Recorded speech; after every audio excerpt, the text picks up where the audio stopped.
అభిషేలోము కుట్రలో ఎవరు పాలు పంపులు పొందారంట చూసారా? నమ్మిన వాడు ఏమైపోయాడు? ఇప్పుడు వెన్నుపోటు పొడిచాడు.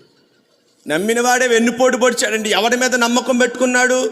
మంచి సలహాదారుడుగా ఉంటాడని, మంచి ఆలోచన చెబుతాడని, మంచి ఆలోచనకర్తగా ఉంటాడని ఈ యొక్క అహీతోపెలు మీద దావీదు మనసు నిలుపుకుంటే కుటుంబం విచ్ఛిన్నం అవడానికి కారణం ఎవరో తెలుసా? అహీతోపెలే. కుమారుడు విరోధిగా మారిపోయాడు. తండ్రి సింహాసనానికి విరుద్ధంగా రాజు బతికొండగా మరొక సింహాసనం స్థాపించుకోకూడదంట. రాజ్య నియమం అది.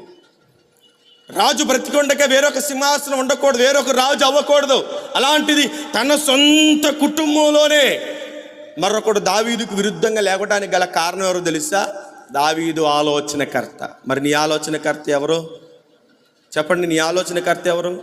ఎవరిని పడితే వాళ్ళని గుడ్డిగా నమ్మద్దు. ప్రియమైనటువంటి దేవుని ప్రజలారా, సంవత్సరం ఆఖరులో